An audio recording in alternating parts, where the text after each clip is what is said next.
हिंदू पंचांगानुसार चैत्र महिन्याच्या शुक्ल पक्षाच्या प्रतिपदा तिथी 8 एप्रिल 2024ला सकाळी 11:50 वाजेपासून दुसऱ्या दिवशी 9 एप्रिल 2024ला रात्री 8:30 वाजेपर्यंत असणार आहे.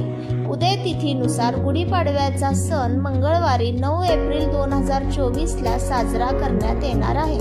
गुढीपाडवा मागील आख्यायिका. चैत्र शुद्ध प्रतिपदेपासून श्री शालिवाहन राजाने मातीच्या सैन्यामध्ये प्राण भरून युद्ध जिंकल्याने या विजयाच्या वर्षापासून शालिवाहन शके मोजण्यास सुरुवात करण्यात आली. त्याशिवाय 14 वर्षाच्या वनवासानंतर श्रीराम रावणाचा वध करून अयोध्यात परतले होते, म्हणून विजयोत्सव म्हणून गुढीपाडवा सण साजरा करण्याची परंपरा सुरू झाली. धार्मिक ग्रंथानुसार ब्रह्मदेवाने या दिवशी सृष्टीची निर्मिती केली होती असा उल्लेख आहे. अशीच एक आख्यायिका आहे की या दिवसात भगवान श्री विष्णूंनी मत्स्य रूप धारण करून शंकासुराचा वध केला होता. गुढीपाडवा पूजा विधी.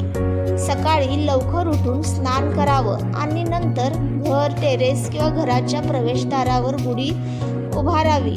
त्यासाठी बांबू, रेशमी कापड किंवा साडी, हार, फूल, कडुलिंबाच्या पानांनी सजवून गुढीवर तांब्या किंवा चांदीचं भांडं ठेवून गुढी उभारली जाते.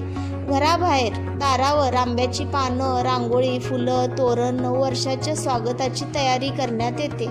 या दिवशी पुरणपोळी, श्रीखंड, मोदक आणि आंब्याचा रस हे पारंपरिक पदार्थांचे नैवेद्य दाखवले जाते. त्याशिवाय गुढीपाडव्याचा हा मुहूर्त 3.5 मुहूर्तपैकी एक शुभ मुहूर्त असल्याने या दिवशी नवीन कामाची सुरुवात, नवीन घर, वस्त्र, महागड्या वस्तू, गाडी, सोनं, चांदी खरेदी करतात.